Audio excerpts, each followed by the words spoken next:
was 16.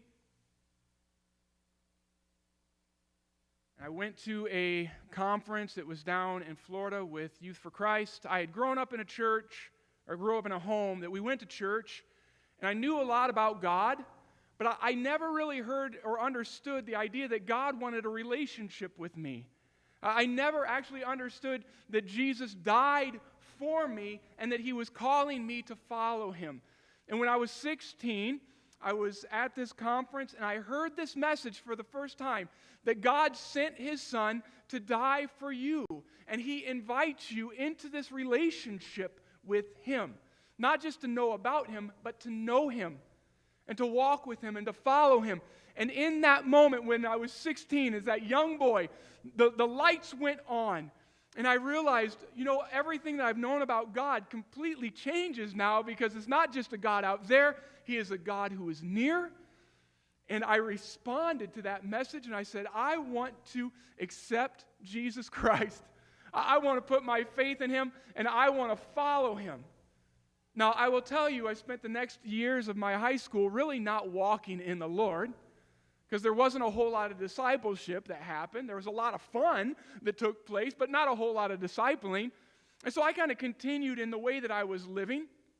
But I knew in that moment, something shifted in my heart. And I entered into this relationship with a God of love. God loved the world, and he loved me so much that he gave his son, that whoever believes in him will not perish but have everlasting life. And I entered into that, and I thought, oh, Jesus, I'll do anything for you right now. You remember that moment? Do you remember the moment when you said yes to Jesus, and everything in you just welled up, and you're like, I will do anything for you. I'll do anything. And maybe you're here this morning, you're like, well, I didn't really have that moment, right? I kind of grew up in the church. I kind of grew into Christianity. I believe in Jesus. I trust him. And sometimes I kind of wish that I had one of those moments. I wish I had a big conversion story, because I know that, those who have been forgiven much, love much, and I just wish I had, one of those stories. But over time, whether you had a big conversion moment or whether you've kind of grown up into this, there are times where you find yourself feeling like, what happened to the passion? Where you're like, I wish I could go back to that moment when I first said yes to Jesus and everything was like, yeah, I feel unstoppable and God, I'll do anything for you. I wish I could go back to that time, because I feel like things have kind of waned a bit. And what we're looking at today is a very similar story. We're looking at Peter in this moment after Jesus has been raised from the dead, and Jesus is getting ready now to what we call, he's going to kind of restore Peter. All right, this is in John chapter 21. And many of you know this story. I'm going to read it, and then we'll talk about it a little bit, okay? So when they had finished breakfast, if you remember, they're out, Peter and the disciples are out and they're fishing all night. They've caught nothing. And Jesus comes up and he's like, hey, have you caught anything? And they say, no. And then they realize it's Jesus, and Peter jumps in and swims, and they bring all the fish, because Jesus said, cast to the other side, and they catch all these fish. So when they had finished breakfast, I'm picking up in verse 15, John chapter 1, verse 15. When they had finished breakfast, Jesus said to Simon Peter, Simon, son of John, do you love me more than these? He's referring to these disciples. And he said to him, yes, Lord, you know that I love you. And he said to him, feed my lambs. He said to him a second time, Simon, son of John, do you love me? He said to him, Lord, you know that I love you. And Jesus said to him, tend my sheep. And then he said to him a third time, Simon, son of John, do you love me? And Peter was grieved because he said to him on the third time, do you love me? And he said to him, Lord, you know everything, and you know that I love you.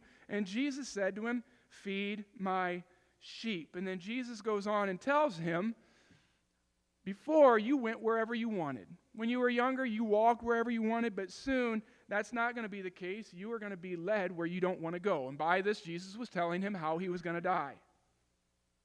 And after saying this, Jesus said to him, "Follow me." This is a moment where Jesus and Peter are having a DTR, right? It was a define the relationship time. We're going to talk about where you're at, Peter, with your love. In this relationship, where are we? And many of you already know this, but in this conversation, Jesus asked Peter, "Do you agape me?" And Peter responds. Does anybody know how Peter responds? "Yes, Lord, I" what? Do you know? I phileo you. Jesus says, "Do you agape me?" Peter says, "Yes, Lord, I phileo you." Jesus asks again, "Peter, do you agape me?" And Peter responds, "Lord, I phileo you." And then the third time that breaks Peter's heart, Jesus says, "Peter, do you phileo me?"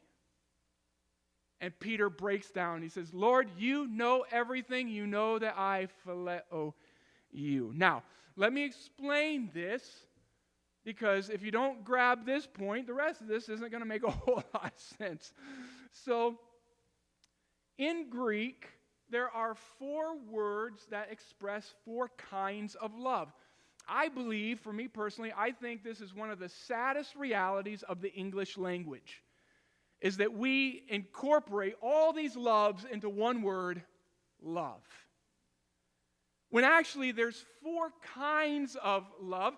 There is agape love. Remember, Jesus keeps asking Peter, "Do you agape me?"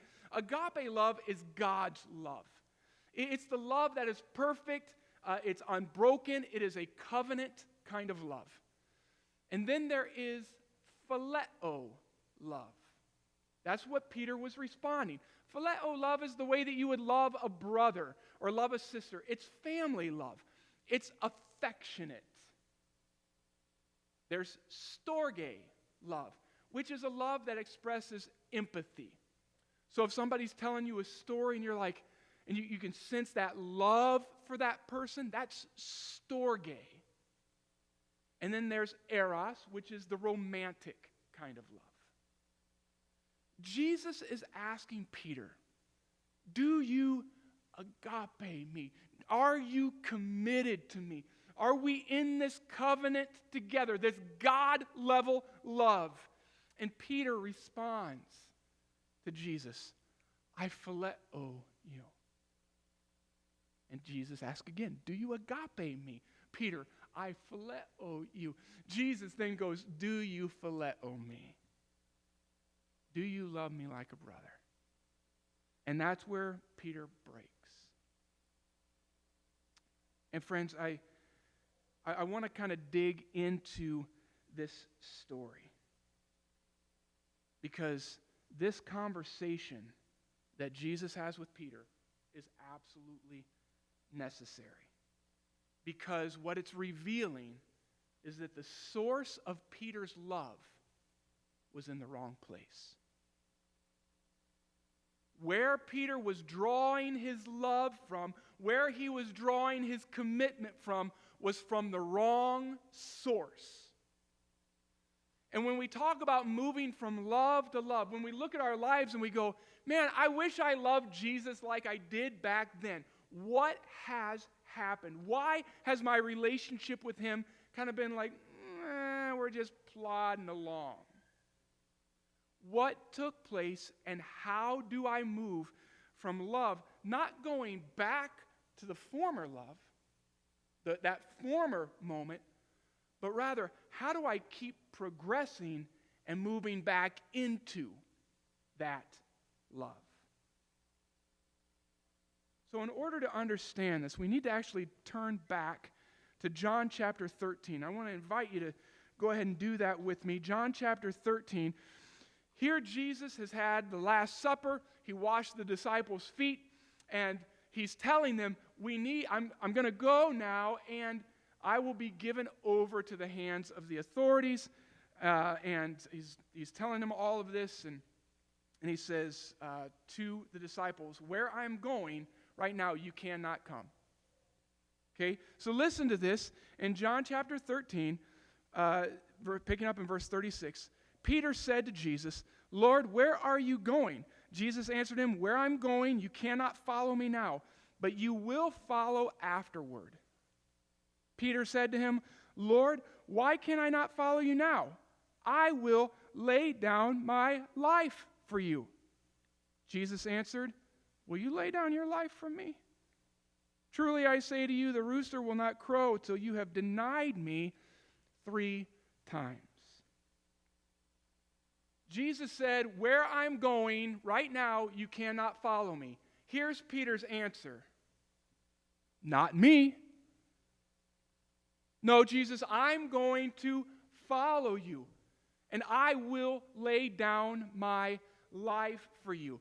Now that sounds pretty awesome, doesn't it? Sounds a lot kind of like what I was feeling when I first came to Jesus. I'll do anything for you. Right, Jesus, wow, everything that you've done, I'm overflowing with this sense of real love, and I will do anything for you. I will follow you. I'll lay down my life. But here's the problem. That love, that commitment was rooted in Peter. You see, Jesus never asked Peter to lay down his life for him. Jesus never asked Peter, I need you to follow me right now. Peter decided, Jesus, even if that's not what you want, I'm going to do it. This is me and my commitment.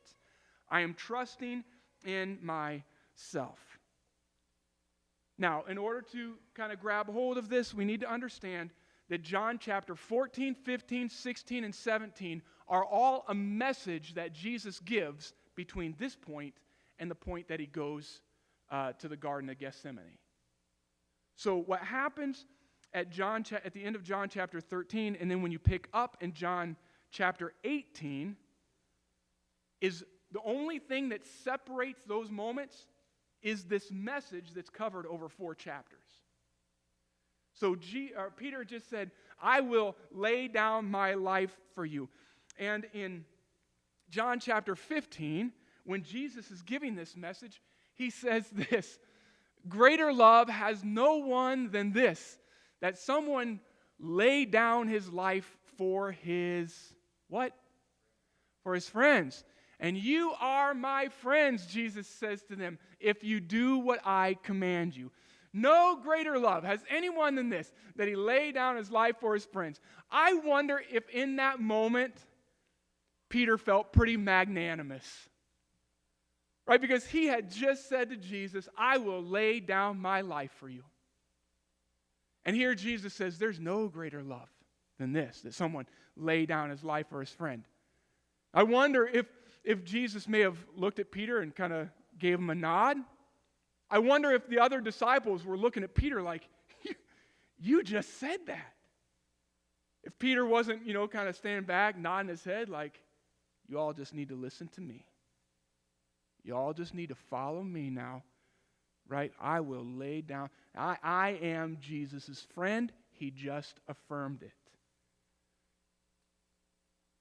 But Jesus says this, you are my friends if you do what I command you. Here's the little piece that Peter missed. Jesus never commanded Peter to lay down his life for him.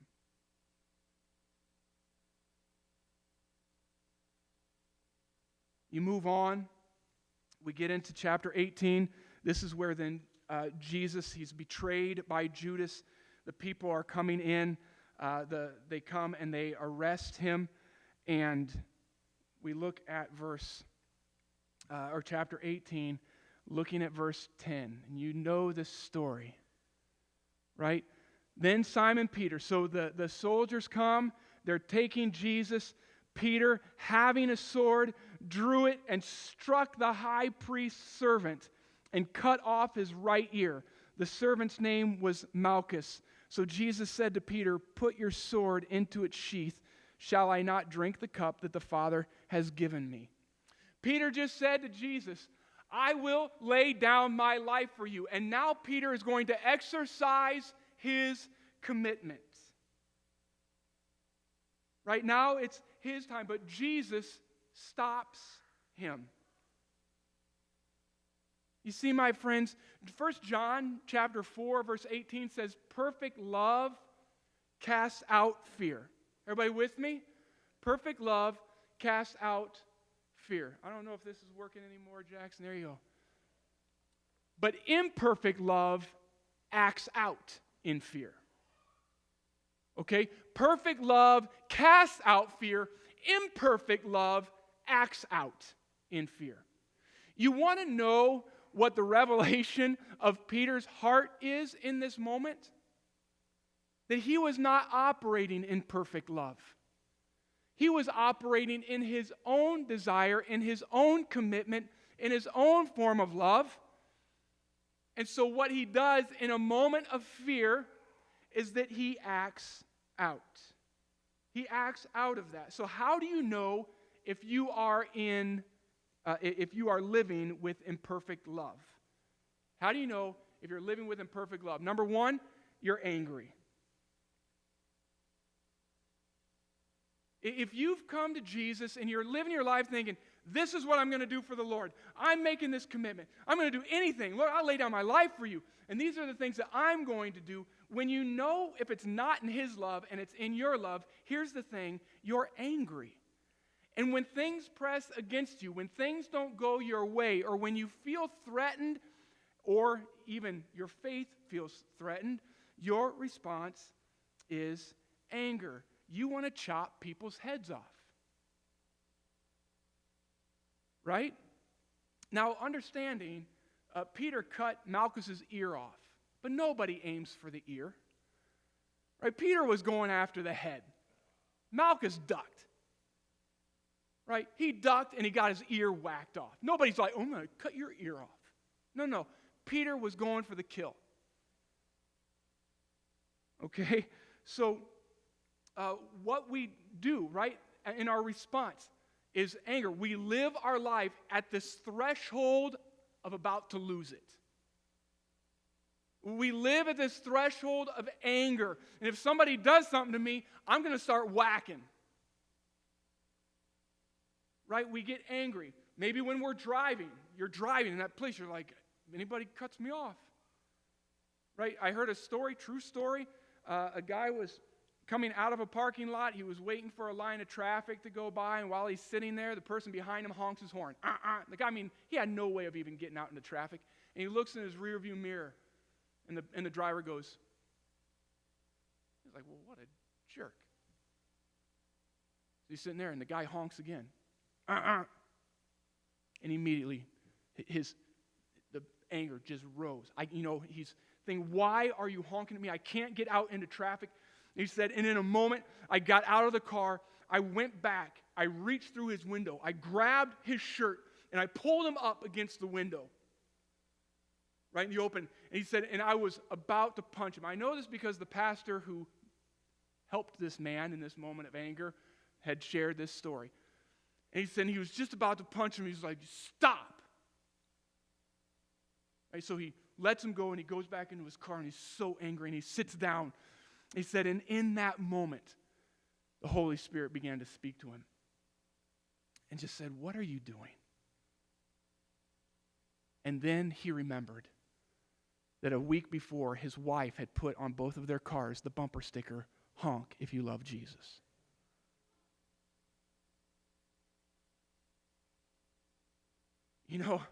These moments where we live at this threshold of anger. Maybe it's in parenting. We live at this threshold of anger. Maybe it's in our marriage. We live at this threshold of anger. How many times has Jesus needed to replace the ear of your spouse? Because you whacked it off. And Jesus goes, no. And he brings healing.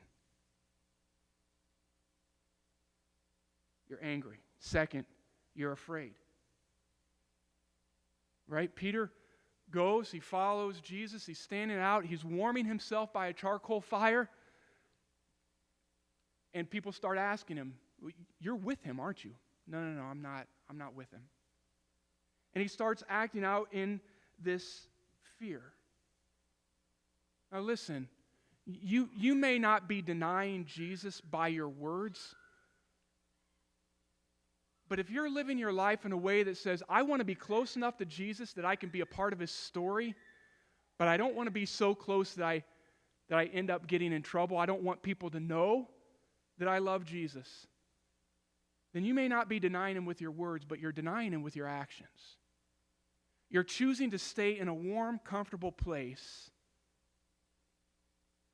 rather than admitting and confessing that you do love the Lord of glory.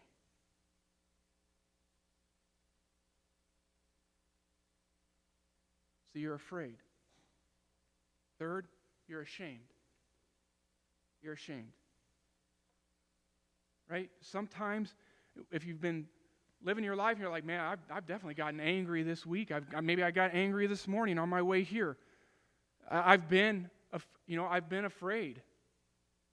And these moments when you hear God's word, you hear the rooster crow, and it dawns on you, I did it again. And all you want to do is walk away from this place feeling absolutely ashamed.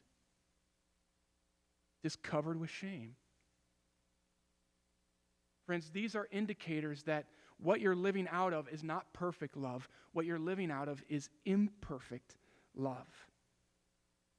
When somebody threatens your faith, when a kid says something, one of your children says something to you, and your response is, I'm going to cut your head off. I'm going to chop your ear off in the name of Jesus.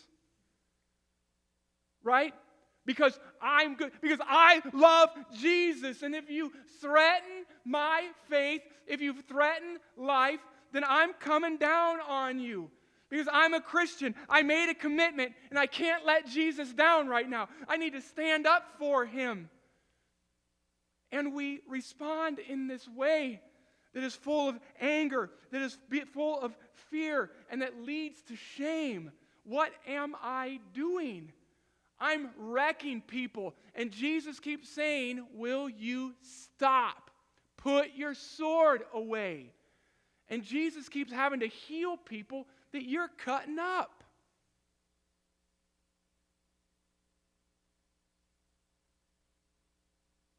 Am I saying that with a nice face? I want to make sure I'm saying that with a nice face. You see, Peter loved Jesus.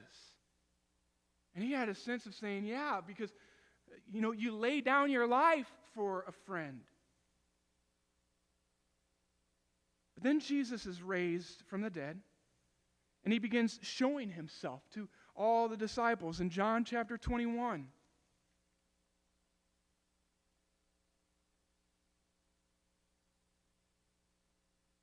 He begins showing himself to them. Let's see, John 21, verse 3. I want you to see this because this is really important.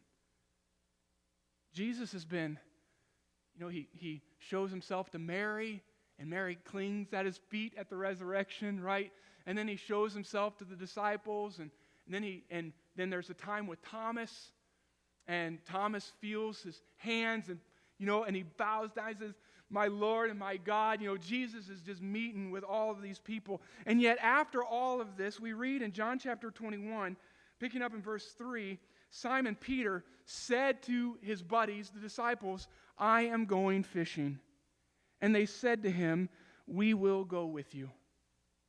And they went out and they got in the boat, but that night they caught nothing.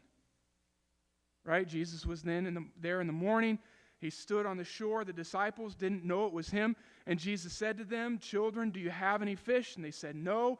And they said, cast the net to the other side and you will find some. So they cast the net, and they weren't able to haul it in because of the quantity of fish. That disciple whom Jesus loved, that's John, right? That disciple whom Jesus loved, therefore said, look at this, said to Peter. They're all in the boat. John said to Peter, it's the Lord.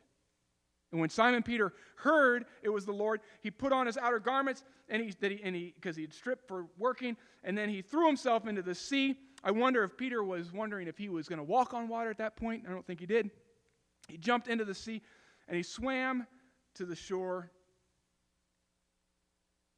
And then the other disciples came in the boat, and they dragged the net full of fish because they weren't too far from the land. Verse 9, when they got out on the land, they saw a charcoal fire in place and fish laid out on it and bread. And Jesus said to them, bring some of the fish that you've just caught.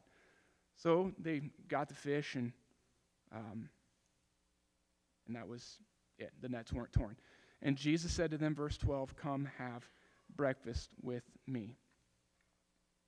Friends, what I want to highlight here is that Jesus had already shown up. He's raised from the dead. He goes, he's showing himself to the disciples. He ministers to Mary. She hangs on to his feet. He ministers to Thomas. He says, go ahead and touch my hands. And Thomas has this encounter with Jesus. And yet, when we get to this point, Peter is still waiting to be restored. And I want you to begin to hang on to and really start to feel what Peter was feeling. And here's what I think. Peter went, I'm going to go out and fish. And all of the disciples said, we'll go with you. One other pastor said it like this. He said, I think those disciples were on suicide watch. They wanted to make sure that Peter wasn't going to do something crazy. Because Jesus has been showing up to other people, ministering to other people, and what Peter needed, he wasn't getting. And Peter was broken. And he's waiting. So much so, here it is, Peter is not the one who saw Jesus on the shore. He wasn't looking for Jesus. He's just throwing out the net, bringing it back in. Throwing out the net, bringing it back in. It's John who sees.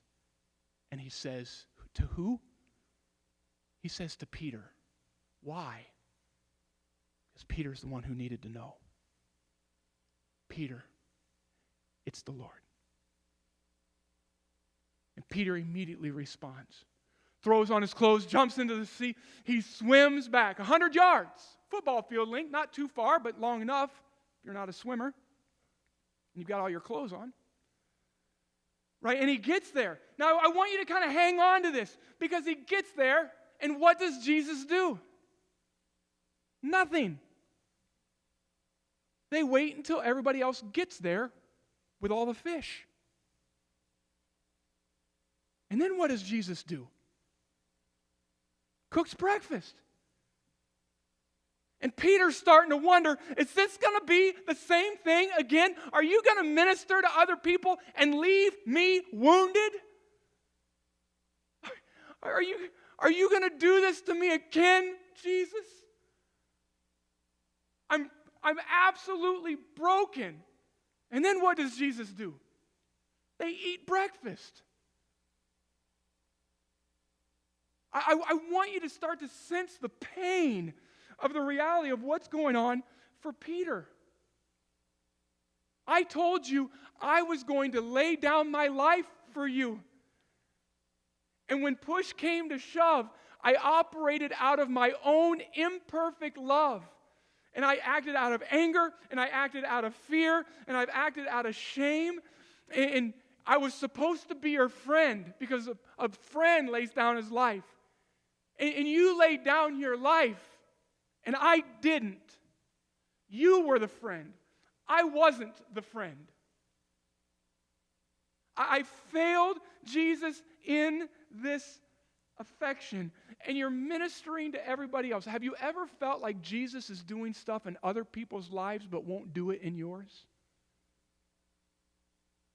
Those moments when you're like, man, I know I felt that. I felt that even as a pastor. When I'm looking and I see like where God's doing stuff in other churches, people are coming to faith and they're baptizing people, and I'm like, when's it my turn? When's it our turn? Jesus, it seems like you're meeting other people, you're doing things in other people's lives. When are you going to meet with me? Friends, can I tell you this? There's a couple things here. It's very important. It is absolutely necessary that we have friends who are going to stay with us in our dark night of the soul. Peter had friends who went, "You're not going fishing alone. And we don't care if we catch nothing. We are going to be with you. And when we see Jesus, we're going to tell you." This is different than having friends who take you out to the bar in order to numb your pain. Or friends who go out and go shopping with you in order to numb your pain. Or friends who go have dessert after dessert with you in order to numb your pain. You need friends who are going to sit through the dark and catch nothing with you. But when they see Jesus, they're going to go, "There he is." Now, I believe that happens best in small groups, and we're going to start community groups in a couple weeks, the second week of September. Those are going to start, and over the next few weeks, you're going to have chances to sign up for those. And whether you're meeting online or meeting in person, it doesn't matter. But we need people who are going to stand with us and who we can stand with through those dark nights of the soul. We absolutely need that.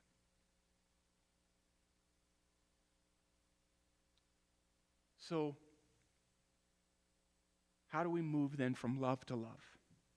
How do we come back into that place? Once in those moments where we're like, wow, I was kind of living out of my own commitment. Jesus, this is what I'm going to do for you. I'd give my life for you. But then I start to feel like my love and my passion is waning, and I'm operating a lot out of my flesh. I can sense that anger. I can sense that fear. I can sense that shame. How do I move out of that? Friends, here it is. Number one, Jesus is not done with you. He knows you, and his timing is perfect. I don't think it's any coincidence that Jesus made a charcoal fire on the beach. There's only 2 times in the Gospel of John where a charcoal fire is mentioned. One is here, and the other one is where Peter was standing when Jesus was being questioned, getting ready to be crucified. He was standing by a charcoal fire. It was by a charcoal fire where he denied Jesus, not only with his words, but with his actions. Jesus, I want to be close enough that I'm a part of your story, but I don't want to be so close that people are going to know. I want to be comfortable. I want to be warm. And Jesus makes this charcoal fire.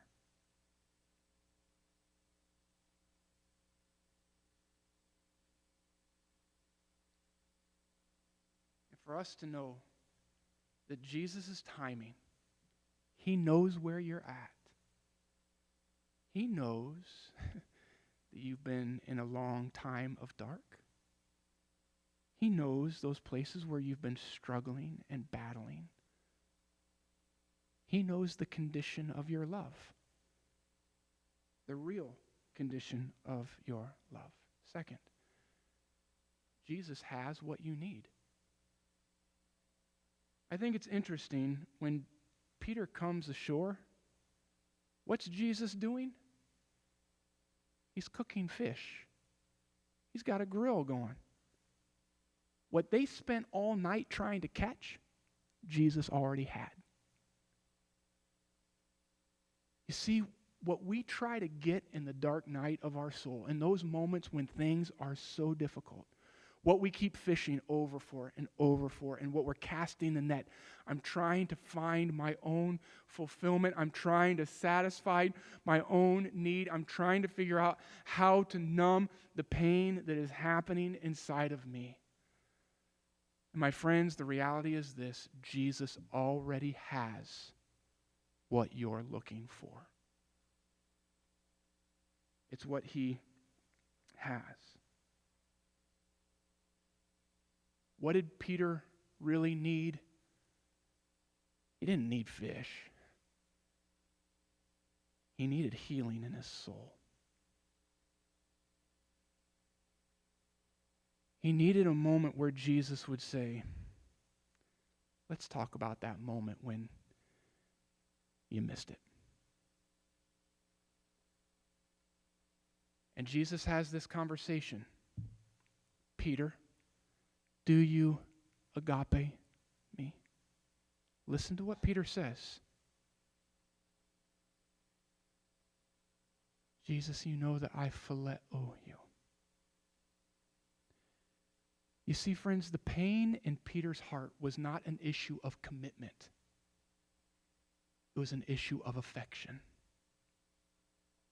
The pain for Peter was that we were brothers. You called me brother, and I missed it.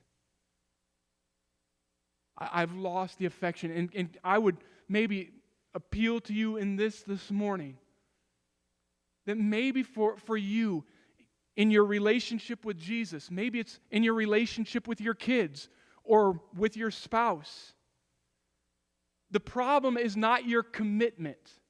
You're very committed. But the problem lies in your affection. Right? I meet with people. Amy and I have met with people, not only from this church, but people outside of this church who are married. And they're like, it's just not working. I mean, we're committed, but we just don't see eye to eye. Look, your problem is not agape. Your problem is phileo. Your problem is an affection for one another. Jesus says, are you committed to me? Peter goes, well, I have a brotherly affection for you. We're family. And then Jesus says, then feed my sheep. Peter, do you agape me? Jesus, I phileo you. Then feed my sheep. And what breaks Peter is not because Jesus asks him a third time, it's what he asks the third time. Peter, do you, here it is, here's the soul-changing moment. Do you phileo me?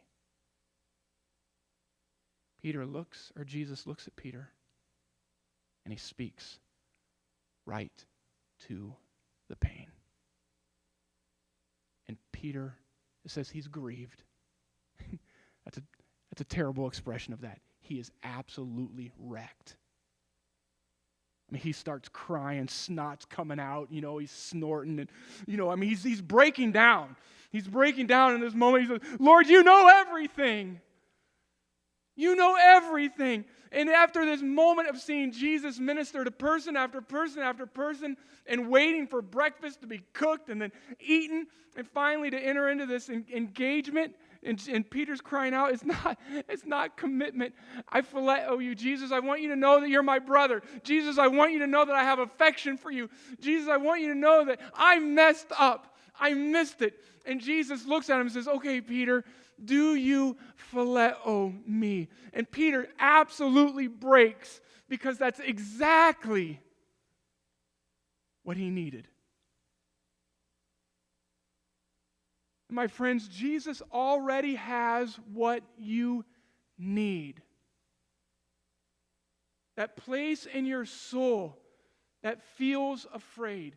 That place in your soul that keeps acting out in anger. That place in your soul where you're just like, I'm really ashamed of this. And I keep trying to fix it. I keep casting the net. I'm catching nothing. Nothing works. I've been going at this. It's what seems like forever. And Jesus wants to speak to you. Do you agape me? Do you have affection for me? And then Jesus is calling you to follow him. It doesn't just stop there. Jesus says to Peter, then you need to feed my sheep. Look, Peter, here's how you lived before. You were doing it yourself. You were operating out of your own imperfect love, your own commitment. But now, here's what I'm calling you to do. I'm calling you not to die for me. I'm calling you to live for me. And not out of your strength, not out of your commitment, but to live in my love. You don't have to live for Jesus. You get to live in Jesus. And when you live in him, then everything that is his and the love of who he is abounds in you. And you begin operating then, not out of fear, not out of anger, not out of shame, but out of a sense of mission. And Jesus says to him, there it is in verse 19, after saying this, he said to him, follow me, which is present active, keep following me. Remember in John chapter 13, Jesus says, right now you can't follow me. And Peter said, you want to bet? I'm going to follow you. I'll lay down my life for you. And it became a wreck. But now Jesus says, Peter, and to each of us, now it's time to follow me. Because there is a commitment of love and a restored affection of love. And our role is not how great we can love Jesus, but here's his call. His call is how great we will love his people. Do you love me? Feed my sheep. Feed my sheep. Feed my sheep. So the question we want to close with, just a few minutes past. The question we want to close with is this. Okay, Jesus, so who are your sheep? If I'm to tend to your sheep, who are they? And Jesus said this in John chapter 10. I have sheep that are not yet a part of this fold. That means everyone is a potential sheep. Everyone is a potential sheep. Jesus, my affection for you, my love for you, is not out of my self-induced commitment. I'd die for you. No, my affection for you is found in you. It's just in you. And when I'm in you, now I know I need to tend your sheep. Not cut their heads off. Not go whacking away at them in the name of Jesus. Feeding them. Caring for them. Laying down my life for them, because there's no greater love than this, that someone lay down his life for his friend. And Jesus says, I no longer call you servants. I call you my friend.